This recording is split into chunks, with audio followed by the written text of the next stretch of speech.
Eric, Omar. it's really one of those episodes today.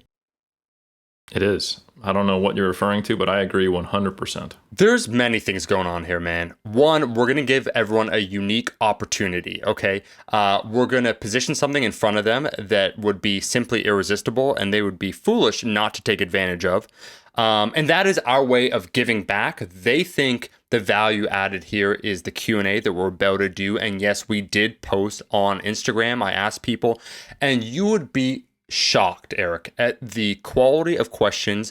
I did notice a few, however, that wanted me to objectify you, and we're just simply going to rise above that because that's childish. That's not who we are. And I won't do it unless it's in person. So I just don't get these theoretical conversations. So we can move on now to our great thing that we want to position to them in a very sincere way. So why don't you kick it off, my friend? Man, I think the only word you left out would be authenticity from that. But I mean, you got value, you got opportunity, synergy. You got position. Yes. It's synergy. We left out synergy as well. But I do think this opportunity will synergize with people's goals and values. But hey, folks, it is Monday. Of course, it's Monday. And you have today and tomorrow to take advantage of the monthly applications in Strength Sport 5-year anniversary sale. So that's right, folks. We've been doing the damn thing for 5 years. Big shout out to my colleagues, Dr. Mike Zerdos, Dr. Eric Trexler, and Mr. Greg Knuckles. But yeah, we're pretty excited. We got two things. One is that opportunity to give us your money, which we'll say thank you for. But no, the other one is free to everybody. What we do every year, right before our anniversary sale, is we put together our best of issue for the year. So we took our best issues our best articles that each of the four of us thought we put out, and videos, of course, as well, and collated them into one article for the 2021 to 2022 best of issue, which we put out every year. You can get it, download it for free. The link will be in the description. You just have to give us, your email, which of course we will endlessly spam you with other opportunities. No, I'm just kidding. It's really not that bad. But you get a free PDF, and it's got a lot of good stuff in it. Like we each vote on each other's articles, and then we kind of hand pick what we think is the best. So just to briefly go over what the 2021 to 2022 best issue has, we have an article by Mike Zerdos titled "When and How Are Flexible Templates Actually Useful?" So he reviews the research on basically having a microcycle where, depending upon your readiness, you choose which day you're doing, whether it's like a power, hypertrophy, strength, or whatever, and different ways of applying that to, say, like a hypertrophy program or what have you, and the research associated with that. So that's pretty cool. We have an article by me, the link between overtraining and low energy availability. So we might remember the episode we talked about overtraining, you and I, Omar. Yep. And we went in depth in that. If you want to really do a deep dive, that article, you can read it. It's a review of a lot of the research in the area. Dr. Trexler talks about extrapolating from short-term adaptations and proxy measures, a dangerous game.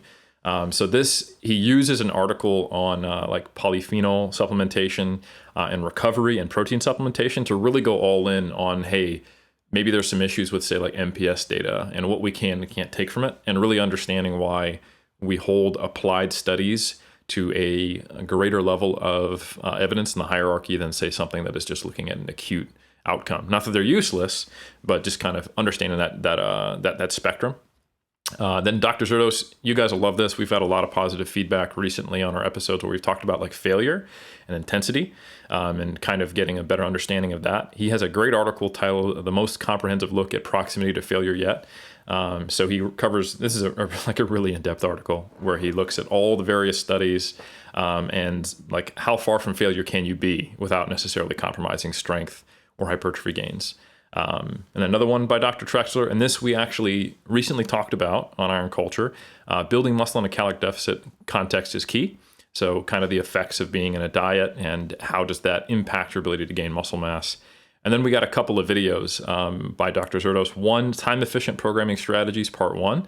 So I think this will actually link nicely to one of the questions we got on Instagram about how to get the most out of a minimum effective dose approach. And this is really from like that time efficient standpoint. So if you've only got 3 days to train for an hour and a half each, it becomes increasingly important to utilize the tools at your disposal that are most likely to get you the most bang for your buck. And that's what this video is about. And then I have a video titled Periodizing Singles in Powerlifting Training, which is like, okay, if you want to use that single approach or using singles as a way to start a session, how would you do that in a periodized way? So it's not just kind of the meme of like squat every day, bro, or just go heavy. So it's kind of taking the concept that is often not periodized, kind of that Bulgarian-esque method, and going, all right, if we want to really integrate this with someone who has hypertrophy goals, has a specific competition, or knows from prior experience they can't handle, daily maxing or daily near maxing or a high frequency of maxing on certain lifts, how can we potentially get the benefits while reducing the downsides? And then we've also got our research briefs. I'm not going to go over those. There's like 10 of them or more, but a lot of like really some of our most interesting studies we've covered. So anyway, that's for free. People can check that out. And if you like it, then you could take advantage of that opportunity, Omar. And that is that you can get mass for 30% off. So I would normally be throwing up my mouth at this point because I'm really not a salesman type guy. But the good news is this is something I actually think is pretty good. And I think it's I feel very confident that Mass does a good job of reviewing this stuff. So if anyone is interested, you can check out the link in below, and you can get Mass at the cheapest it is ever, on a yearly basis. So Eric, I'm done. I'm finished. You're lucky that you're so hunky and so smart because you're a terrible salesperson. let me put it this way. No, because you know why? I think Mass, let me shill for Mass, and full disclosure, I derive no financial benefit from this. I derive a spiritual benefit of seeing Eric do well. But genuinely, I think if you want to talk business terms here, per unit of time, the ROI when investing in Mass is probably the highest one can have if you're an aspiring trainer, educator, lifter in this space that just wants to further advance themselves and understand all these concepts that we talk about. Correct me if I'm wrong before I go on, Eric, because I actually forget when you sign up to Mass, because I've had a membership since the inception 5 years ago. But when you sign up, you do get access to all your previous issues, correct? Is that still standing? 100%. Come on. And so, yeah, Mass gets more valuable over time. So Omar, just as a reminder, since in your time since being signed up to Mass, you might have forgotten about all the potential benefits. Yeah. For one, are you a certified personal trainer through the American Council on Exercise or the American the ACSM, NSCA? I'm not going to do all the acronyms, or NASM. Well, good news. Anytime your CEU or CEC requirements come up, we have quizzes based upon Mass content that are approved for CECs and CEUs. Additionally, we have a members-only Facebook group where you can have discussions about the various articles and videos.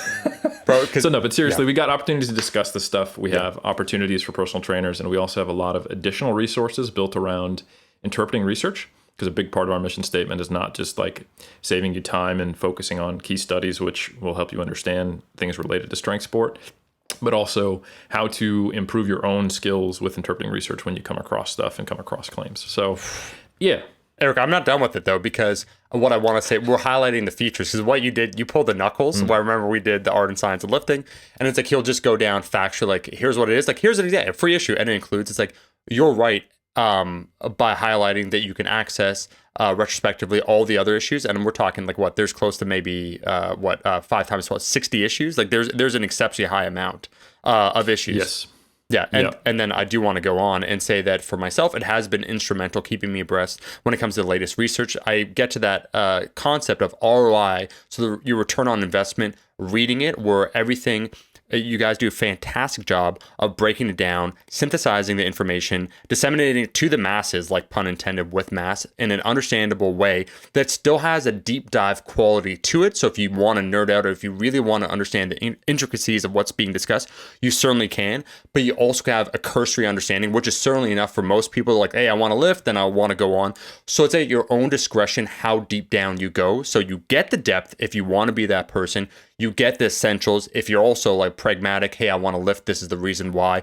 And it's all consolidated in one easy to find place. I could attest to this both for myself. I've adapted many Mass articles for videos, once again, for people. And just the way that you guys are able to condense said information in a readable format, which I think is highly underrated because it is intended for public consumption and it still retain that fidelity, is a very delicate balance. And last thing I'll say, some of your other favorite fitness educators, doesn't matter, on YouTube. Like mass is kind of the holy grail where things are extracted from, where you do that great job of reviewing it, where you already get the research review. So you have someone like a Zordos who has the experience, has idea of who the population he's talking to. So rather than you trying to be like a PubMed warrior going on and like trying to like, wait a second, the confidence intervals, what's going on here? It's like, all right, let's break it down for you. So you get the takeaways, you get the practical insights, you better understand the space that you're actually participating in and how these conclusions will then drive from. There's a lot of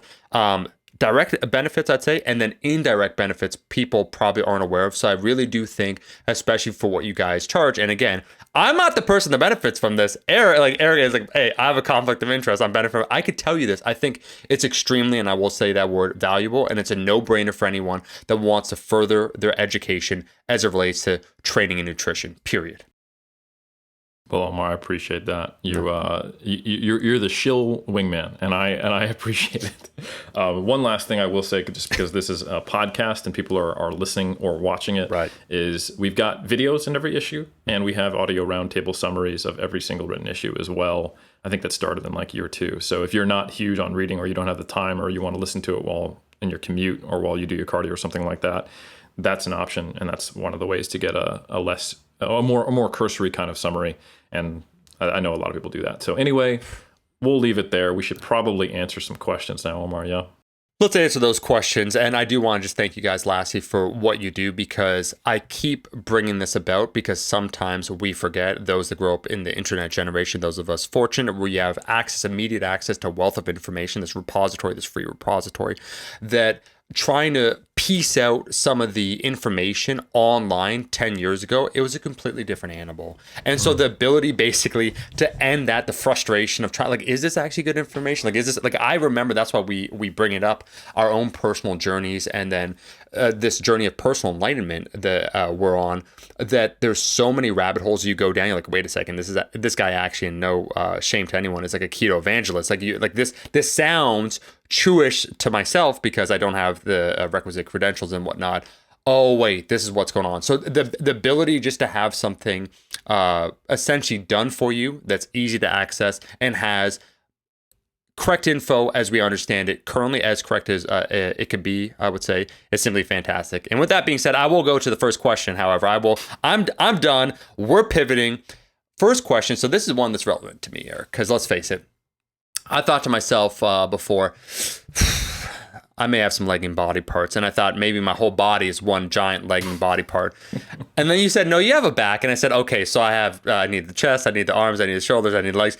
So it's not every a single body part. But this whole concept, I think people start talking about legging body parts once they have a few years of lifting under their belt, where they understand they maybe have done the big fundamental compound movements. They've been lifting for a few years. So these aren't beginners saying like, hey, I got a legging body part, because guess what? You can't, flex bone, spoiler alert.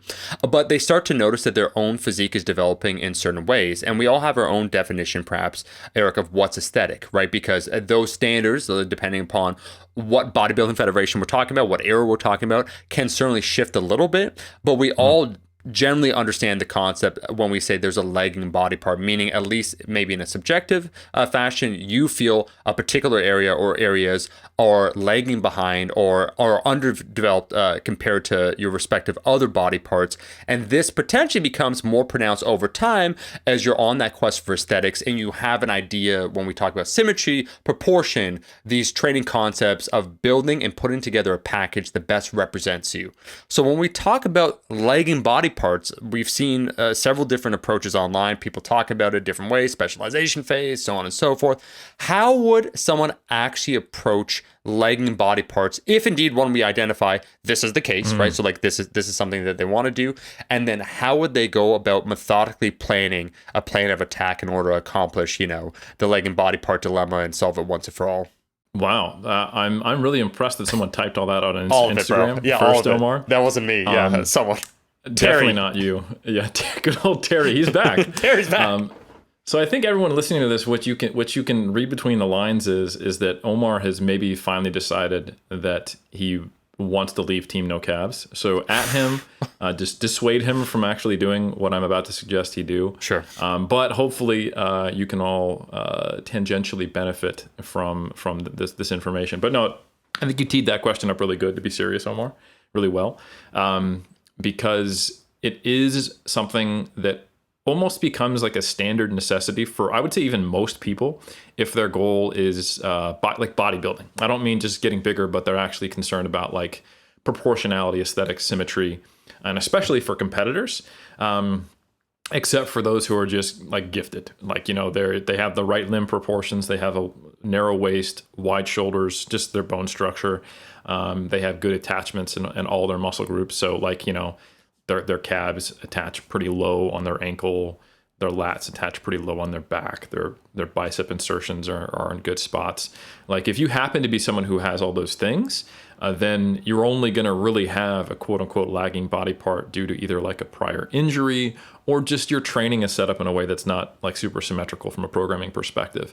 But everybody else has a high probability of actually having something that aesthetically doesn't quite fit the perfect like Grecian mold of what we consider, you know, like hashtag symmetry or whatever. And sometimes this is not even because the muscle itself is small.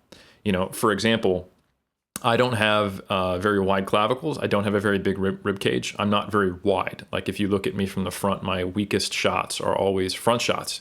So my front relaxed, frontal bicep, front lat spread. Those are poses that I always have to figure out what's the best way I can present my strengths and hide my weaknesses. However, if you see me in a side tricep or a side chest, I would like to frame it as I look as big as I actually am, but you could frame it as you look bigger than you actually are. And it really comes down, like, because the reality is, like, if you look at my delts from the side, they look pretty well developed in proportion. I think they're reasonably large. But if you look at me in a front relaxed or any of those other poses from the front, you'd be like, oh, Eric would benefit from having more capped delts and also wider lats. So it would create that X frame. Because we're always deciding on someone's symmetry, which really comes down to, does your waist look small and do you have sweeping quads and wide shoulders, right? So it's a relative comparison of your waist to your shoulders. It's your shoulder to waist ratio and like your quad to waist ratio. So even if you have big delts and we were to like kill two bodybuilders, and that's fine. There's a lot of us and most of us are narcissists. We won't be missed. So if you kill two bodybuilders who next to each other, one looks like they have, you know, broader shoulders and bigger delts, and the other one just actually has bigger delts than that one, but slightly wider waist, you might find like if you took their deltoids and weighed them out, that the person you thought had bigger shoulders actually has smaller shoulders than the other person. Why do we have to kill them, Eric? You gotta kill them. It's gotta be objective for science, Omar. I want to make a Franken bodybuilder. So yeah, this actually reminds me way back in the day when Lane Norton was having his, I forget what he called the physique seminars, but anyway, Alberto went to one, and what they had was they went to an exercise science lab and they kind of just showed the participants what some of these measurements look like, and they did a quad ultrasound measurement on a bunch of different bodybuilders, and Alberto, who you think like, oh man, he's got some of the best quads in natural bodybuilding, in the professional ranks even, he was like kind of middle of the pack as far as the actual muscle thickness of his quads.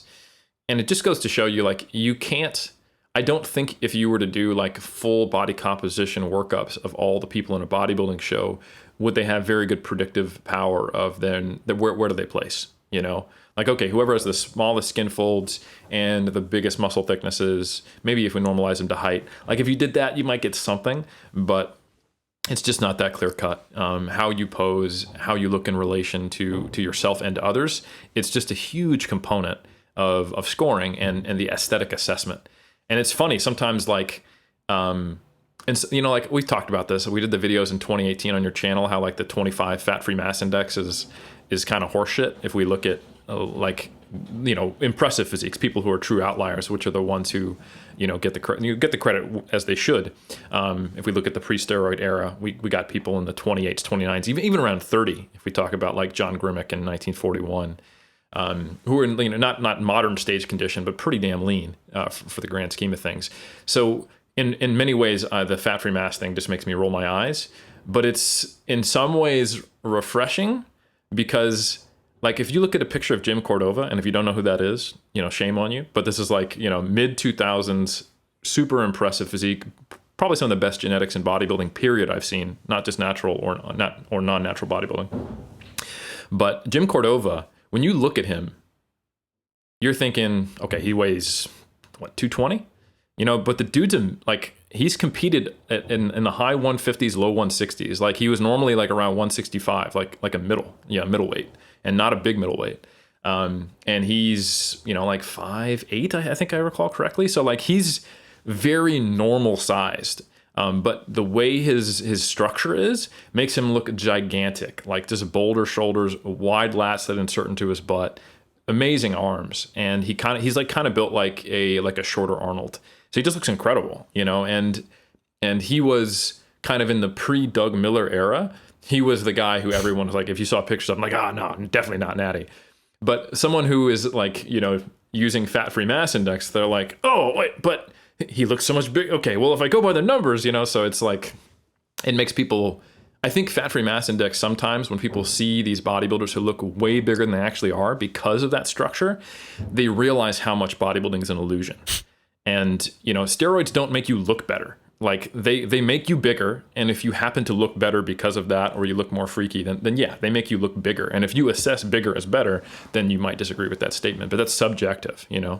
So anyway, that was a tangent. But the point is that even if you do have symmetrical development from like a muscular perspective, like if we thought, hey, if you did a symmetrical, well-rounded program and you were able to get a good mind-muscle connection and induce progressive overload in all your muscle groups, and they all grew in proportion to one another perfectly, unless you also have the perfect skeleton and attachments to go with it, you can end up with an unbalanced physique, or a physique that doesn't perfectly fit into the mold of what high-level competitive bodybuilding asks of you to be competitive. So anyway, that was a long tangent. But I think the point there is that this applies to a lot more people than it doesn't. So for like myself, I do a lot of extra delt and lat work, even though I'm not underdeveloped there anymore, just because of my structure. And at a certain point, you'll notice that bodybuilders at a higher level, not the highest level because they don't have those weaknesses at all, they have these kind of quote unquote unbalanced programs, which is another reason why you don't just want to copy what you might find some advanced level bodybuilders doing. Now, going back to that minor point you made, even if you even have a lagging body part, that is probably the biggest issue. Is most of the time people who assess that they have a lagging body part aren't doing a very good job of that on one or two fronts. One, they're either just being way too neurotic. This happens the most when someone's like, "Oh, my left arm's smaller than my right." Like no one notices that except for you, unless you actually have like a nerve injury or something like that, or like you had a bicep tear or something like that. And that's not going to be corrected by a specialization program. And so that is something that happens a lot. People just misdiagnosing that you don't have a lagging body part. You're just a beginner and you're not big there and you want that to be bigger or what have you. Or it just hasn't caught up yet. You ran track in high school and you started lifting 6 months ago. Like just wait longer, The other thing that people do is they go right to what you were saying, which is basically like the most common talking point for, say, a non-responder or a non-responding muscle group is just do more. Like hit it harder, cut the sleeves off your pants, always look at your calves and train them every day before everything else. And that's not necessarily a bad approach, but it's a bad approach if the quality of training for that muscle group is low, because then you're just piling on more shit, Like here's a really good example and a common example. Someone feels their forearms and their biceps and their upper and mid back a lot when they're doing back work, right? The grip gives out, their biceps tire out. They feel it high up underneath their armpit and then their mid back, but they're not getting a lot of like lat belly stimulation. And they also notice, surprise, surprise, that they have poor lat development. They've got like a T taper, not a V taper, right? So what does that person do if they have first contact with, the internet, armchair programmers when you have a lagging body part? Is just do pull-ups every day, something like that. So what is going to happen to that person? It'll exaggerate those same problems and maybe give them like a little bit more growth, but it won't fix the issue because their current performance is not meeting the demands of what they need. The quality is the problem. So I think before someone considers going on like a quote unquote specialization program, they need to ask themselves, are the muscle groups that I'm trying to train with these movements, do I have a good mind-muscle connection? Are they the limiting factor? Are they fatiguing first? Do they actually get sore? And it doesn't have to be super sore, like, relative to you. Some people just don't get that sore. But if you were to do more volume or train to failure or do force reps on an exercise, could they get a little bit sore relative to you, or would it be somewhere else primarily? And if the answer is no, then the answer should not be, I'm going to do more volume. It should be, I need to focus on some ways to improve the quality first. So with all of that preamble, I do think that probably the way you want to approach a lagging body part, if you've accurately diagnosed it, and if you've made sure that the quality is not an issue, and if you are indeed like a late stage intermediate, so it's not just a matter of time, like the IRA and track example, then I think, it makes sense to do a higher volume approach for those muscle groups, or a higher frequency, which results in higher volume. And you probably want to do that in like a cyclical fashion. And it, like you said, Omar, you were joking, like my whole body's a weak body part. Sometimes you'll run into people who are there like, I'm specializing right now on chest, back, and hamstrings. And I'm like, that's half your physique. That's not the way this works, okay? Yeah. Now you're just doing like too high of a volume program. You probably need to select at most like one major and one minor muscle group, and then put everything else on roughly maintenance. And then for a couple of mesocycles, really ramp up the volume on those body parts in like a sequential fashion, like maybe 20% more than you normally do, see what kind of response you get. If you're not getting a huge benefit, then go up higher. I think I've answered this question in probably more depth than was warranted, but it is something that's hot on my mind because we actually just did a course for this. Right now I'm taking the format, and this is going to relate to a future question of the podcast, Shilling by Science. Because not only did we spend the first, 30 minutes of this podcast talking about mass, but now I'm actually going to promote a 3DMJ course that's on this topic, but it just fits so well with this question. It's hard not to. So we have the 3DMJ Vault, where we have like student of the sport type of courses. Like if you want to really understand the bodybuilding process better, if you're an athlete who wants to push themselves to the next level, or a coach who works with bodybuilders. Anyway, check out the 3DMJ Vault. These are like video courses. They have a lot of resources attached to them and videos of the coaches and myself. And anyway, we have a new one called Lagging Body Parts, and it is specifically about how do you set up body part specialization cycles and how to diagnose all this stuff. So anyway, we'll leave that link in the notes as well. But if you really want to do a deep dive on this, you can get access to the Vault and take that course if you want to see like the nuts and bolts, like how would I actually program this and why. You can check that out. So anyway, long answer, Omar, and extra shilling, but I think that'll do it. No, I coincide. First, a lot of golden nuggets. I co-sign that. The link will be in the description for the Lagging Body Parts course. Highly recommended. I can say this too, that I'm pleased to hear that we're going to provide gainful employment for one D. Lennon, because there needs to be two dead bodybuilders. And if anyone wants to feel really tethered to where some of your your financial contributions will be going, it's probably for D. Lennon's legal defense fund, just because we have already called him out so many times that even if wink, wink, nudge, nudge, he isn't responsible, someone will inevitably accuse him. And so there will probably be a trial. Inevitably, therefore, he will need a defense team. And so probably a portion, cannot confirm this, would have to talk to 3DMJ as a whole, of the said Lagging Body Parts program would go towards the hypothetical legal defense fund. So you're not only, helping out great bodybuilding coaches yourself as well. You're, informing yourself, illuminating a particular topic that is frustrating. Like to be serious for a second, the whole idea of lagging body parts, what you're really getting at it is that you're dissatisfied on some level, which is fine, with your own physique, and you identify that there might be a potential weakness. And as you got to, I think quality of training, man, is such an underrated topic that the more, like, we live in a society where the answer is more is always better. The idea that, oh, wait a second, like, hey, it's not working, but just do some more bicep curls. It's like, oh, okay, it's a little bit more nuanced than that. So definitely, I will make sure we link that in the description for those that are interested. Anything else you want to close out regarding that question? I do think you gave a great overview, got specific then you pieced yourself out. Just before we move on to another question, Eric. Yeah, I would say just the main thing to not do is to just pile on a lot of volume. Well, like increasing it by 50% for a muscle group. That probably, I wouldn't start there, like do this incrementally, like a 20% increase from your current volume, like number of sets per muscle group. And if you're going like, I want to specialize in arms and you only increase it 20%, you probably don't need to do like a quote unquote specialization cycle. That might warrant training arms on one extra day just to make sure that your arms are fresh. If you're doing more arm work after chest and back, the quality might be low or something like that. But yeah, don't make huge increases initially. And if it's just a small muscle group you're working on, you might not even need to really modify your overall program much. And then just like some other things, like if you are going to increase the amount of work on a given muscle group, and this is maybe speaking as someone who just turned 39, if it's like quads or biceps or triceps and you're doing more isolation work, you start to get niggly knees or elbows or whatever, BFR is also a great option. That's actually something I like to do when I train my calves more often. Omar, you can plug your ears for this.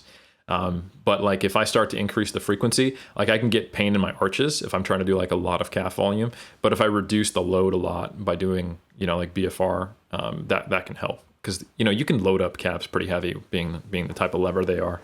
So just being able to reduce that load a little bit is useful. So BFR is another option if the volume is something that your joints or soft tissue doesn't tolerate quite as well. Eric, you mentioned it the first time. I was just going to ignore it, and then you circled back. You had to do it. I told you to plug your ears. What did you do? You looked at me with your ears unplugged. I could not look away though. You're irresistible. That is a silly thing to recommend to me. Well, you can still look at me and plug your ears, but I feel like sometimes when you look at me, you're not listening. That's true. Yeah, I'm just in my own world. You actually don't want to know what that world looks like, but maybe you do. But like, no, I don't. I told you I don't, and you still text me. You've heard snippets. You've heard snippets. Yeah. Now it's not going to get published, by the way. That book is not going to. That fanfic's pretty hot. Let me tell you, like people have Twilight, Harry Potter, like that's nothing. Okay. The battle of the pyramids. Yeah, I could go on, but actually, my hope is one day, because for some reason, this is a true story, we rarely swear on our own culture. And I'm sure we've talked about PEDs, performance-enhancing drugs, maybe 3-4 times. So what, 150 episodes? Like, that's a 3% occurrence. It's incredibly low. But for whatever reason, we have an explicit warning for every episode, which means that to the young YOLOs, which, they're very near and dear to us because we used to be that ourselves, they're probably not getting recommended it. So already we have a very mature audience. I just find that interesting, but I won't endanger the possibility by reading said fanfic. I will instead ask this question, which essentially I'm going to summarize it. What are the potential downsides of minimalist training? First, I'm going to define that for everyone out there and then get into that. Essentially, what the person's getting at is that they're looking at training perhaps 3 times a week. They've probably heard on the call before that you get the majority of your training benefits training, 3 times or so per week. So not 4 or 5 times. But minimalist training to me also has the concept built within it, I think, of a shortened period of total training time. So it's not a 2-hour session. So yeah, if you went from 4 times a week, 2 hours, so that's 8 hours total. Let's just assume that 3 times per week, same amount of total training time. So now you're still training for 8 hours just on 3 days a week. No, this person's talking about a minimal amount of time investment to maximum benefits. So probably they did say 3 times per week. Let's assume, Eric, it's something along the lines of 75 minutes to 90 minutes because they're not training. It's sub 5 hours total time commitment. And also minimalist training. Also, I think the other thing that's tethered to that would be a focus on like compound movements or barbell movements. May or may not be home workouts, but something where they're trying to use a certain limited skill set or a certain limited amount of exercises in order to get the job done. They've heard us talk about this concept. Yeah, you get the majority of your training. But if we try and extend this then beyond 3 months, so maybe instead, you have a stressful job. We've seen a dude, shout out to Austin Brocky. I see him on Instagram where he is a doctor. He's at the hospital. And so he's getting the work done. He does like his top set within 20 minutes. But that's a transient period of time of maybe 2 months. And then, he resumes. Let's assume this person wants to still train, but they want to take a minimalist approach to training. What would that divergent path become after a time course of a year, 5 years? We hear majority of your training, but we also know that when it comes to being a lifelong lifter, that extra, Eric, 10 or 20% can kind of make a dramatic difference, at least subjectively in terms of how you evaluate yourself compared to your peers, or even in your raw strength numbers. Like you could say, yeah, you'll get 90% of your strength gains, but yeah, that's like me saying, oh, a 500-pound squat or like a 550 squat. Like when you frame it that way, 10% actually sounds like a lot. So can you just talk about the potential downsides or the opportunity cost of a minimalist approach to training? Absolutely. So first, I want to give some context that this is so goal dependent, and it is also to some degree individual difference dependent. because there are some very high level bodybuilders and powerlifters who train that much, So I think we have to acknowledge, and we talked about this. I can't remember if it was an entire episode dedicated to it, or if it's just something that came up. Like there's this good study by Damas where they looked at individual responses to different frequencies, and some people did like really well with just 7 sets a week, and others did much better on 14 to 21 sets. So you can imagine if you were like, let's say, the person who responded the best out of that group and way better than their own crossover when they did or their other leg that was doing the higher volume. If you kicked ass on 7 sets, it wouldn't be minimalist training for you, right? Yeah. Potentially training more than 3 to 5 hours a week would be too much. There are definitely some people like that who are just inherently that's true for them for both strength and hypertrophy. They're probably not the norm. Yeah. But on the other hand, it's still, like you said, a sufficient amount to get you the vast majority of your gains. Yeah. So I don't get too hung up on people who are kind of on the lower volume spectrum that much. Like when we talked about the episode on failure, I was like, hey, my default setting, a good way to go is start with a high intensity or let's say a low proximity to failure, a high RPE. Start with on the kind of low moderate side of the volume. And then from there, if you need to, add volume. Because if you don't do that and you just start with kind of the stock standard, and especially what's popular in modern bodybuilding circles and the influence from the evidence-based kind of sector where volume has been a hot topic as of late, your default will probably be what is considered overall moderate to high volume. And you could be thinking that what is quote unquote normal or a good place to start is kind of your baseline, but that has no basis on how you respond. That's just maybe the average response. So anyway, those two caveats are quite important.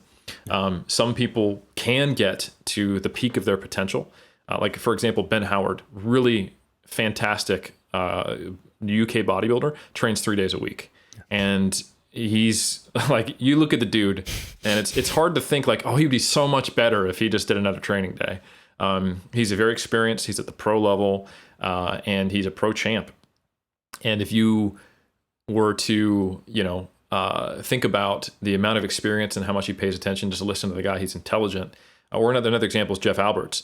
Then you can see that, they're probably close to what's appropriate for them, and they certainly don't seem to be held back by it. Of course, we don't have another alternate version reality of them, of the high volume version, but at least in Jeff's case, there's also another caveat. The third one that I'll add is you will eventually hit that last PR. You will eventually gain your last ounce of muscle, and you'll start to get in a place where you just simply can't add anything reasonable. And at that point, what's to say that the cost to benefit ratio and like maybe you love training, but do you love training enough to do more than is needed to maintain your kind of maxed out physique theoretically?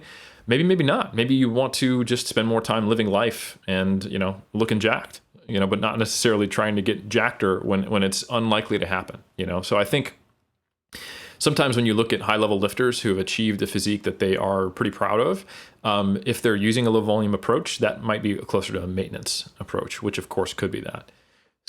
So anyway, with all that said, I think most people, if they're using a minimalist approach, so compound movements, low number of sets, probably a high intensity to make up for that, training on only 3 days per week, let's say, they can get the vast majority of their gains, but they will eventually plateau, and they might see plateaus in specific areas, but it is very dependent upon what are their goals. So like if your goal is to increase squat, bench, and deadlift, and you don't care if your rectus femoris development or your short head of your biceps femoris or your calves or your biceps are not that developed, not much of a downside.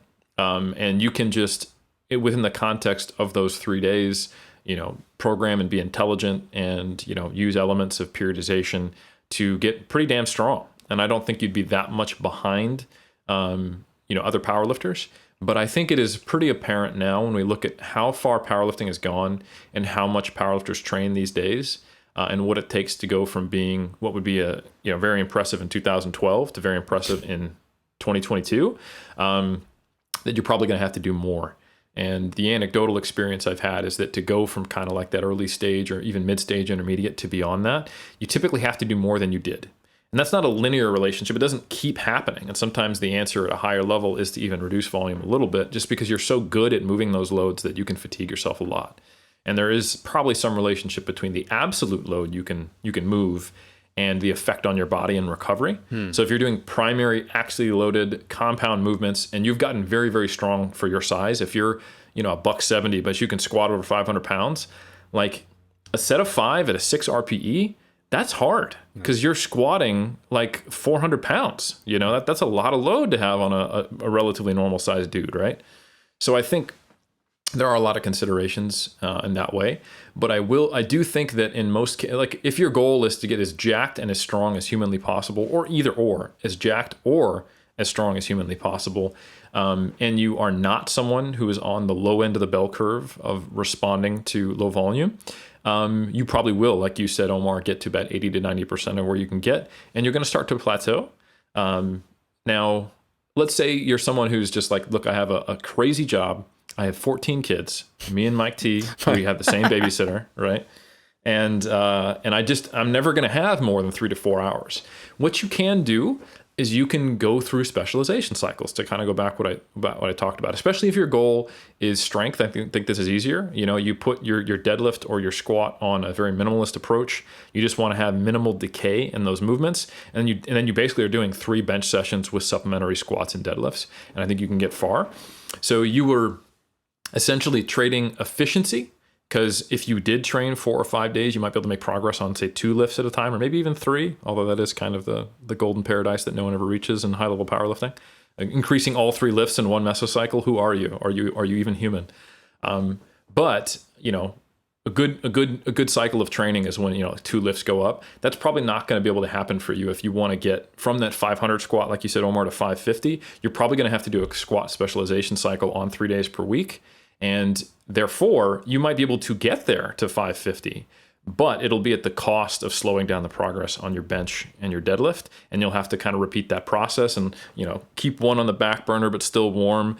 And it just becomes, it doesn't mean that it'll always bottleneck you from getting there, but it's kind of like that saying in construction, like you can either have it cheap and fast and done okay, or you can't have all 3 at the same time. You can't have it be cheap, fast, and done well. You have to only choose 2 at most. Same kind of thing. If you're always limited by time, that means you can get there, but it'll be slow, or you can, not get there at all, but you can get decent quality. But that's pretty much it. So as soon as you open the door to saying, oh, I can train 4 or 5 days a week, now you don't have to necessarily use those specialization paradigms all the time. And the same thing could apply to a bodybuilder, like, oh, I normally train with just these compound movements, but I kind of look, like a jacked spider. Like I've got good pec and lat and chest development and stuff like that, but I don't have, great arm or specific portions of my leg development or calves, which is what you often see. Like you were joking about your weak points, but like you kind of look like a guy who's done a lot of compound movements. That's changed though. I think now that you've changed your training, but like when I first met you in 2018, like there were certain elements of your leg development that weren't there, but like your vastus muscle groups, your glutes, but it wasn't like you had really well developed like lower hamstrings, rec fem, or calves, right? Yeah. So, and like and your arms aren't huge, but you've got great delts, pec, and back, which is not at all surprising to me for someone who does a lot of compound movements, and that's kind of your typical power builder physique. Yeah. So yeah, and it's not like anything looks super underdeveloped on you or on most power builders. I mean, hell, high-level powerlifters, especially if they're lean when they compete, they look amazing, So yeah, that's kind of my overall answer is you eventually start to run into bottlenecks unless you just happen to be someone who responds to really low volumes. And then you have some decisions to make. Can I find a way to get more time in the gym? Or if that's a no, how do I make efficient use of my time? And then also go through these specialization cycles to try to get above that kind of cap because I can't do enough work. Well, okay, what if I go maintenance here and focus on one thing? It's not the most time efficient way of doing it, but it's probably the only option if that's your situation.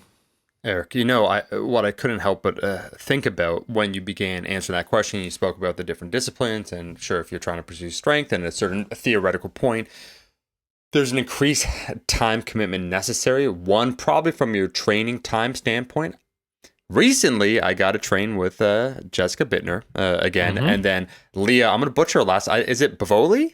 How do we say? It probably is. Yeah, I was saying something totally wrong, like Bavois. Wow, that sounds way more French because she is French. Leah, I apologize. But there's no even L in that. That's like Bavois. So it's that's got to be wrong. Or I'm thinking of someone else. Well, yeah, how did you say? So. But I think it's a Bavoila. I mean, voila. Like you'd say if there's no BA. Anyway, so I think you're closer. We don't know, and we're trying. Yeah, that's what we want the people to take home. It's what we literally did with it. Now, this is so funny because she may listen to this episode. She's changed her IG profile where it says Bittner, pronounced in parentheses, Bittner. Because we're like, hey, Jessica Butner, and she's like, it's Bittner. I was like, shit, like we really she just gave us the Butte. but this, what I couldn't help but think about. Recently, I got to train with them. Right, they came down to Florida, Toronto. Ben was there, so 2 world champions, like just at the top of the game of natural powerlifting, of tested powerlifting, and then another dude, Luke Birmingham. He's soon to be probably the national 74 kg champion, is a junior right now, 23. So just, anyways, high level lifters. Ain't my first rodeo. However, I've been blessed to be surrounded by some pretty top level lifters. And I think the unspoken aspect, just to get into that, about being an advanced level lifter, in particular for powerlifting, isn't only your total actual training time. So like your time spent in between sets, doing the sets, and then everything thereof. It's like the mental preparation, I want to say, of beginning the workout, where you have to basically focus yourself, mentally prepare, work through probably in your head what you're going to do.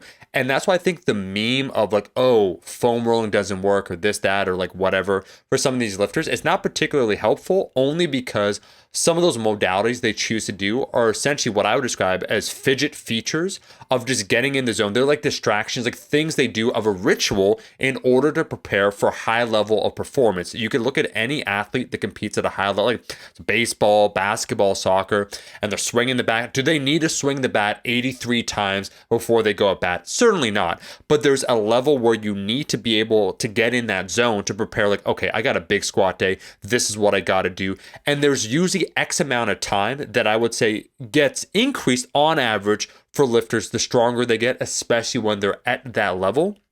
And none of them spoke of that. Like, they weren't spoke about it. They weren't farting around with each other like, oh my God, we're going to like train. This is going to be amazing. They're like, yeah, like Jessica was like, okay, like I'm just warming up here. I'm doing this. Leah had her own little warm-up routine. Luke, same idea when they approached the bar. Theoretically, Eric, like if you're just taking a look at their training, yeah, Luke, you go 1 red, 2 reds, 3 reds, like you're squatting 650 or what, like 630, something like that, like a lot of weight.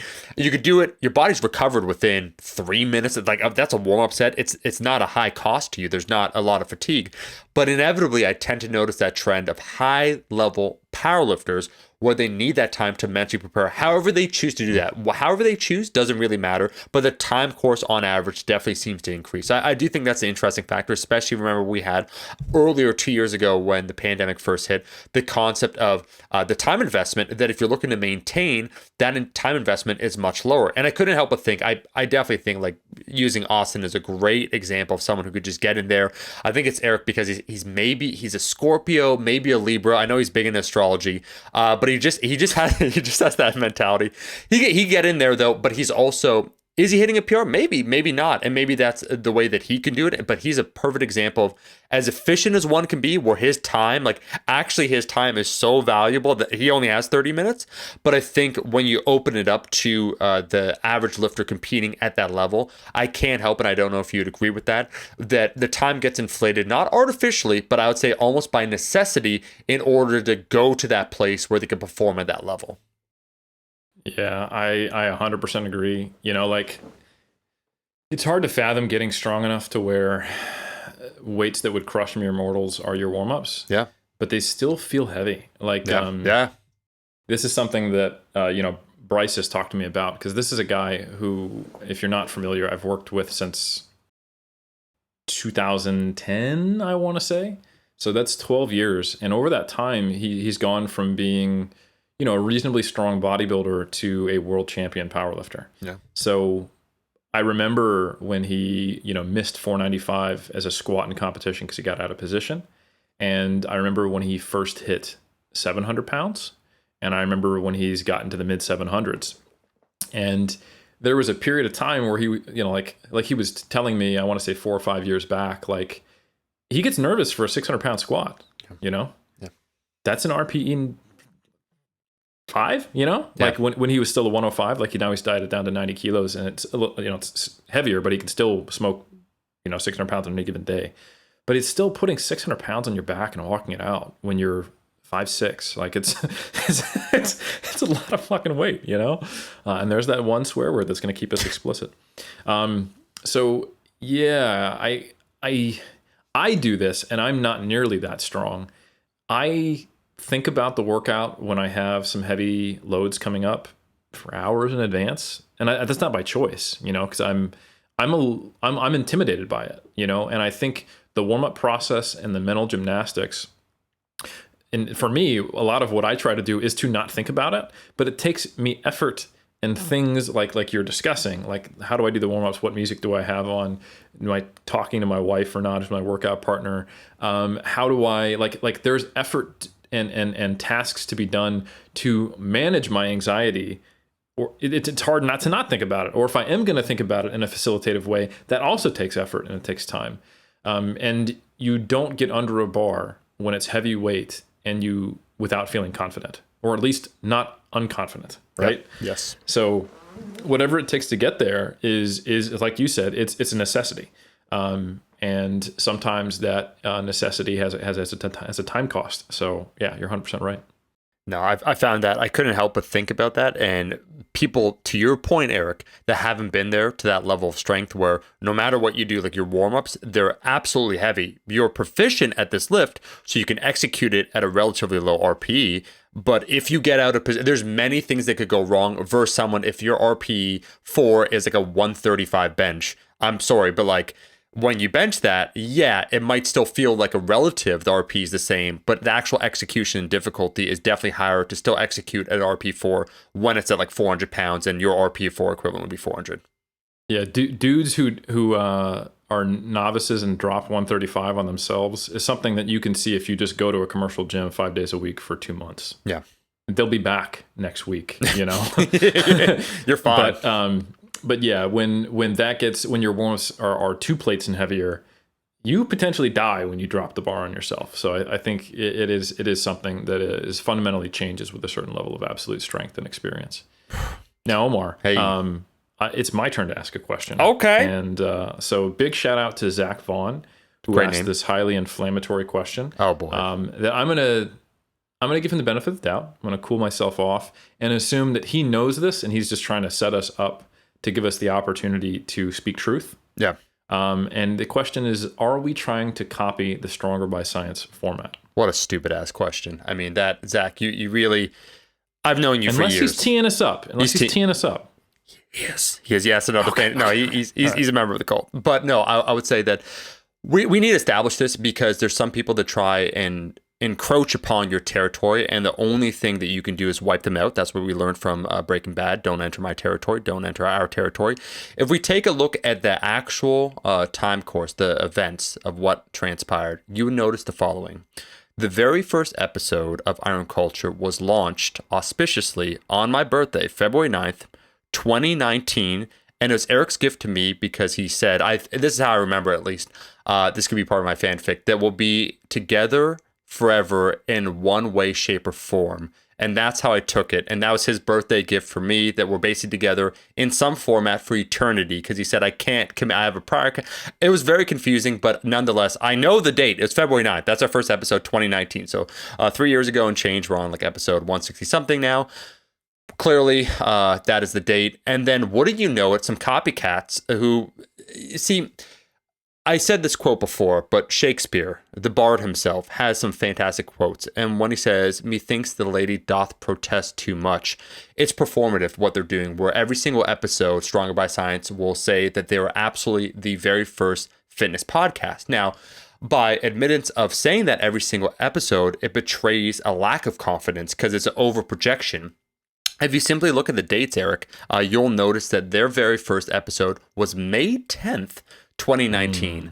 So it's a literal eternity after us. And do I want to go there and speculate? Sure. that they got inspired by our massive initial success with Iron Culture. We were the talk of the town, talk of the Tinseltown. We were the latest Hollywood it couple. You know, we were set to star in that Stuck Together, which is Matt Damon and the other guy. Absolutely. I mean, it's Eric, it's obvious in any way, shape, or form that you accurately analyze the timeline of what has been established. We've decided to take the proverbial higher stand, literally by being atop a pyramid, and not really deal with the masses with this or acknowledge basically their deceit. But there comes a time and place where you must reassert yourself.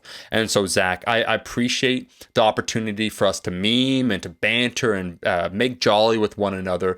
But the simple reality is that Iron Culture has and has always been first and will always be first in everyone's hearts. So I think that kind of answers that question. But Eric, please go on, man. Yeah, I have 3 things that I want to say in response to that. I was counting them up while you were talking. And that's the way you listen, folks. Is you think about what they're saying and how it relates to your opportunity to shine instead of genuinely listening. So the first comment is, poor Greg Kinnear. Not getting the kudos that he deserves for Stuck Together, which is not even the title of the movie. Yeah, that's his name. The second comment is, while Omar is a staunch defender of the Iron Cult, I will say, to give some derivative credit where credit is due, that copying is the finest form of flattery. Yeah. So thank you, Stronger by Science podcast. And I do have to acknowledge that we spent a good portion of this podcast shilling out both Mass and the 3DMJ Vault. So in some ways, we have learned from the Shilling by Science podcast. Yep. I mean, they are about a 80-to-1 ratio of macro factor ads, affiliate links, and sales copy to content. And, we've gotten to the point now where we're like a 0.5 to 8 ratio. And I can't say that maybe subconsciously I haven't been influenced by them. So that's what good marketing does. It slowly enslaves you to consumerism, and you don't even know it. So I will, to give credit where credit's due, maybe they have slowly brainwashed me and turned me into a slave to the corporate overlords. And, well played. So that's the only thing I have to add. Yeah, and Eric, well said. It was astounding to me, the fact that first one of their hosts or the hosts, they can't get their story together because, to be honest, I don't think they're a real company.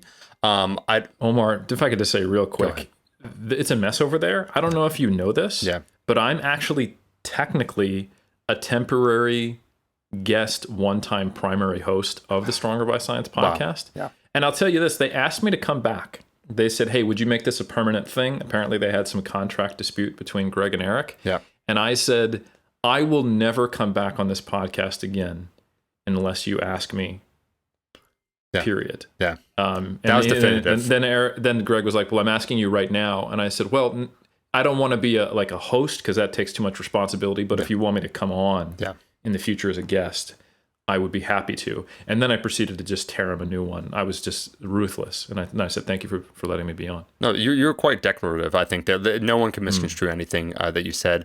But it did astound me, the fact that, one, the host, to be more like you, changed his legal name from Aaron to Eric or something. I don't know. But then Greg, in a crazy, reversal, what can only be described, he made Aaron, now Eric Trexler, change his name to the Macro Factor guy, and that is now his new name. You know how sometimes like a new enterprising entrepreneur will launch a company and then they decide, this is the hottest thing, I gotta get it on my car. So they get the decal on their car and they're like, hey, check out training services, right? And it's cute. Like, you do Macro Factor, check out the app, and you drive around town and you go to your local coffee shop, your third wave coffee shop, and be like, oh, what's that? And you get to talk about it. But making the permanent host legally change their name to the Macro Factor guy was positively devious. I don't know what the mental health ramifications will be long-term, certainly catastrophic. But it's just one way of approaching things. And that's why at the cult, I'm always proud where it's like, people said, wait a second. Oh, Helms, he's part of 3DMJ is like, yeah, we need to show more because people even forget. It's like, yeah, that's what he does. He's one of the owners of them, just like with Mass. We're letting people know because in our rejection of capitalism, people are pursuing other capitalist projects, and that simply won't do. And I can tell you, as someone involved in the peer-reviewed space, I still publish with who was Dr. Trexler, and anytime he's a first author on something, and I end up like having to cite him, it's weird to cite Factor Guy at all, right. You know. So it's just created a lot of problems that echo throughout a lot of aspects of my life, but it is what it is. Yeah. So anyway, any more questions, Omar? I think we can say we well covered that one. Yeah. So unfortunately, and this is a cruel twist of fate, there is a question about macros, and I'm being serious here. Okay. And I can't help, now that I think about it, Eric, how far did they go? Is this like hereditary, where you believe that you have self-agency the whole time, when in fact that they have accurately predicted your every single move? So you think you have this free will and you're acting of your own accord, and that you're rejecting this encroaching darkness, when they have calculated perfectly the fact that you would make certain moves and that you ensnare yourself further into the enveloping darkness. I can't help but feel that it is unfortunately the latter, because this is a question about macros. We don't know who this person is, and we just did they know that we're going to have a preamble about macro factor guy? Now we're talking about macros, and now they're going to associate the two while they're going to visit it. Nonetheless, I guess I'm going to answer this.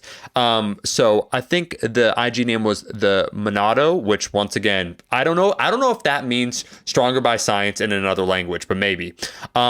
And it's an interesting question too, because the person asks, have you ever tried body recomp macros as an advanced lifter? Which, first off, I think we need to define, are there such things as body recomp macros? And what is this person actually getting at with this question? Because I get the concept. They're basically asking, Eric, hey, as a more advanced lifter, can you still benefit from doing a body recomp? Is it possible? And then they're insinuating there's such a thing as like, well, obviously you're going to take certain macros. They're going to help, produce this result. But can we talk about the concept of advanced lifters and the potentiality of a body recomp and what that look like? Because I think we can establish like body comp macros. What are those even? Well, I know where this comes from, sure. And it is an evidence-based kind of perspective. So big shout out to the homie Chris Barakat, who we had on back in the day. Yeah. Not really that long ago. Back in 1985. But Chris Barakat, he did a great job. He came on and talked about the realities of body recomposition. And he did a great paper in the Strength and Conditioning Journal that wrote about this, titled Body Recomposition: Can Trained Individuals Build Muscle and Lose Fat at the Same Time? And basically, the authors, along with Barakat et al., they went through all of the various studies that have shown simultaneous loss of body fat and gain of muscle, which is quite ubiquitous in the literature, including individuals who are relatively well-trained, including in some case series and case studies of some pretty well-trained physique athletes. So I think if you read this paper, that should be your primary take-home, that, hey, this does happen, and there are conditions in which it probably could happen. And I would encourage you to check out that paper, and also the episode that we had Chris Barakat on, where I think we had a really good discussion. But one of the things that is, I think it's a decent evidence-based recommendation based on the limited data we have, is to be following a high-protein diet when trying to do recomposition. And that has become, I think that's what this person refers to when they're talking about body recomposition macros, is that you're probably going to be in a slight deficit or at maintenance with a very high protein intake, and that's seen as facilitating body recomposition. Now, the reason why is, if you keep tracking the research backwards, there is a series of studies by Antonio and colleagues on very high protein intakes. And in these, you're typically looking at a comparison between I'm going to say lower, but it's still a high protein intake of around like 2.2, 2.4 grams per kg, to a really high protein intake of like 3.5 or 4.4 grams per kg comparison. Yep. And in these studies, you see a couple of different outcomes. Typically, you see like a loss of body fat and maintenance of muscle, or potentially you even do see body recomposition, or you see eating more calories, but a similar body composition change in both groups. And the way this has been described is that a really, really high protein diet has some kind of almost metaphysical effect on body recomp. It breaks the rules. And I think I'm not even going to say it's unlikely. That's not what's happening. The reality of these studies is they're really, really interesting applied investigations of what happens when you prescribe in a study environment where the people are trying to, follow the protocol. They want to please the researchers. That's just human nature. When you prescribe very high protein diets and, what occurs. And it's a combination of probably not actually reaching those high protein intakes, but eating a higher protein intake, the effect of trying to eat a really high protein diet on satiety and overall food intake, and to give some credit where credit is due, some of the effects of a higher thermic effect of food of a diet that's higher in protein, and also certainly reaching a sufficient level to be ideal for muscle mass retention or gain, right? So that is probably what happens, because these studies, what are they doing? If you actually look at the methods, they're saying, here's MyFitnessPal. I want you to eat this amount of food, track it in there, and we're going to report in the study what you ate in MyFitnessPal, and then pre-post, we're going to bring you in and we're going to measure your body composition. So there is the assumption that what is being tracked in MyFitnessPal is 100% accurate, and that's a required assumption for you to have that belief that these high protein diets are kind of breaking some of the laws of physics, or resulting in like this massive body recomposition that goes beyond what calorie intake you would expect it to do, or it greatly increases the thermic effect of feeding and also creates calorie partitioning that is wild and something magical about going above and beyond what we think are even high protein intakes already, right, for optimizing muscle mass or strength gain. But if we go all the way back to, say, 2012, and we look at Bray and colleagues, now we're talking about a metabolic ward-controlled trial where they had the equivalent of comparing, I want to say, 3 grams per kg of protein to around 1.8. It might have been a little higher than 3 grams per kg. And manipulating and specifically controlling calorie intake and looking at body composition change. Now, the one caveat is these were not groups that were resistance training. And the thing you saw was that changes in body fat were predicted by calorie intake, right? And it did scale to the point where there was some additional lean body mass gained with high protein intakes, but it did not break the laws of physics. And there wasn't a big difference between that high and higher protein intake.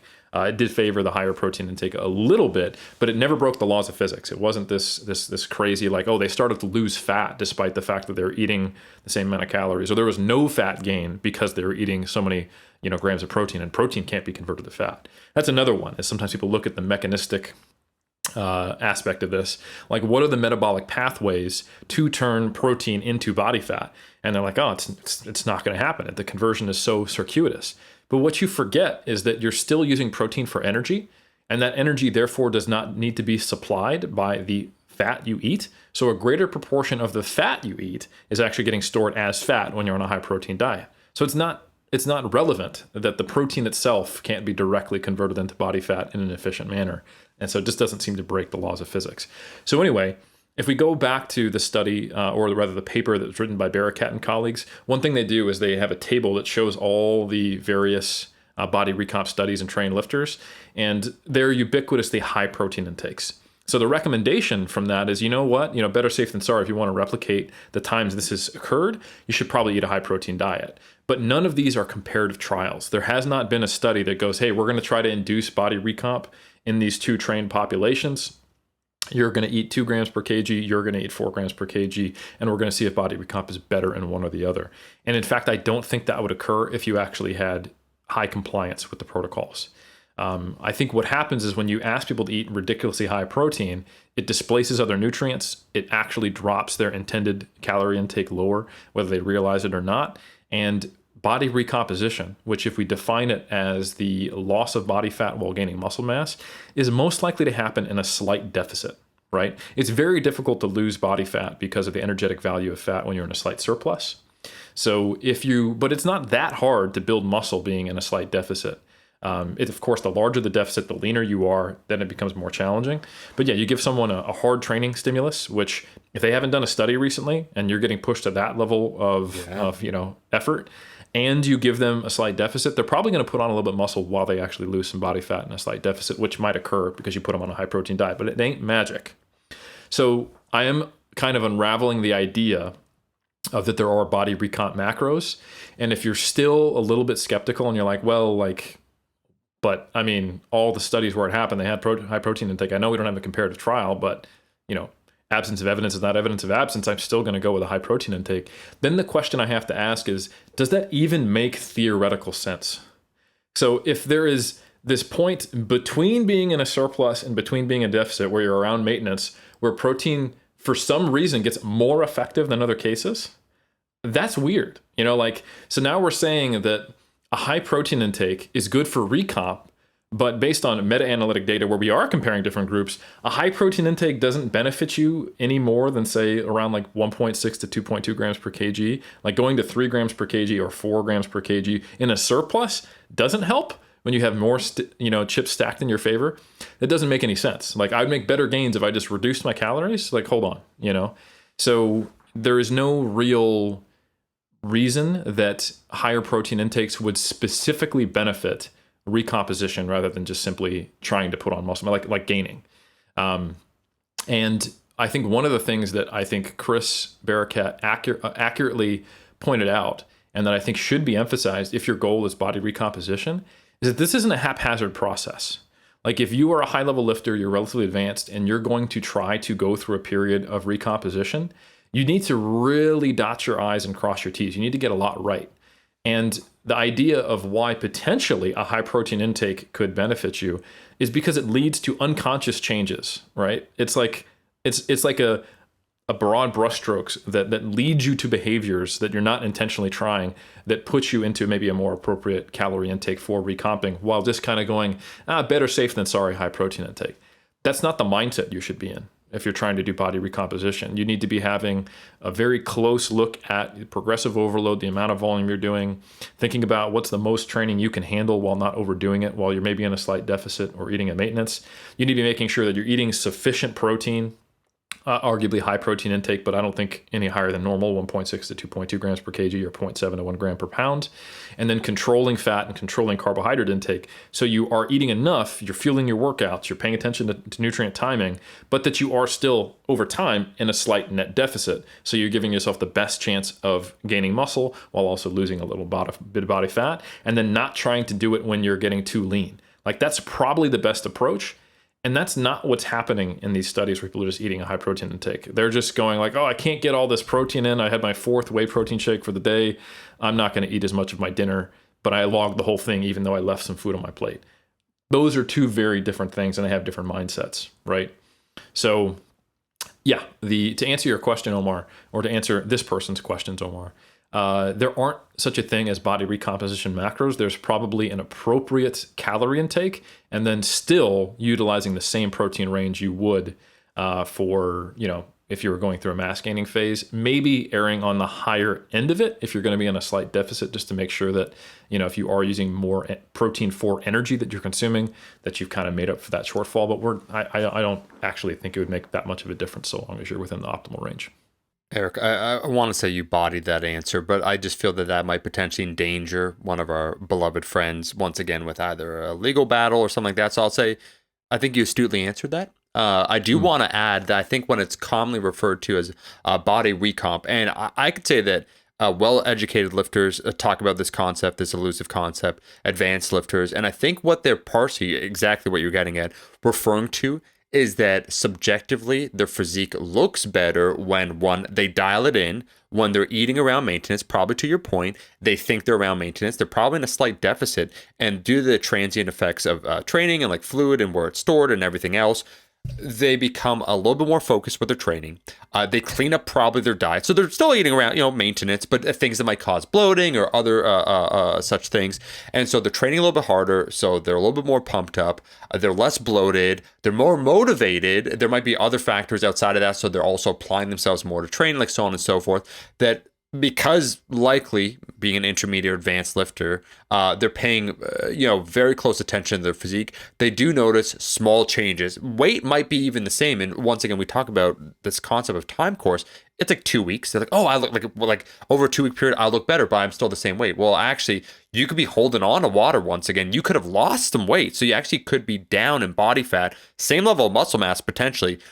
You weigh the same, but it had like due to you holding on to some fluid, you haven't lost the weight. But now even objectively, you take a look, you're like, oh no, I clearly am looking better. It's like you've done so many things at once, and they just refer to like kind of collectively as body recomp rather than objectively they're experiencing an increase in muscle mass and then a true decrease in body fat. It almost to me it means like when I hear body recomp, it's like a shape up. It's like maybe I was being a little sloppy with a few different variables. I'm gonna clean it all up together, and the net effect will be that my outward appearance will improve, even if actually the compositionally it's like a very minor difference, maybe just a slight reduction in body fat. Yeah, I mean, ultimately, if we're not chucking people into DEXA scanners and getting like the exact same conditions and also maybe getting some skin fold measurements, there are like 4 things that people could anecdotally ascribe to and call body recomposition. So if you gain a fair amount of muscle and your fat goes up proportionately, like let's say you are 10% body fat and you gain 10 pounds of muscle, and actually that would be considered a bulk because you've gained like 10 pounds. But if your body fat percentage stays the same while you gain a little bit of muscle, like you gain a little bit of fat and a little bit of muscle, and your body weight isn't that different, like if you're not weighing yourself that frequently, you do it sometimes in clothes. Like let's say you put on, half a pound of fat and a couple pounds of muscle, you're going to look better. And your body fat percentage will be the same, and your weight won't be that different. And you can be, I recomped. If you just lose a pound of fat or 2 pounds of fat and you don't see your body weight change, right? You step on the scale, that's exactly the scenario you said, body recomp. No, that's just a deficit in some water retention. Then you can have people who are actually in a slight deficit, who think that they've recomped and are at maintenance. So like if you lose a pound of fat and gain a pound of muscle, same body weight, but you're in a deficit because there's more energy in a pound of fat than there is in a pound of lean body mass.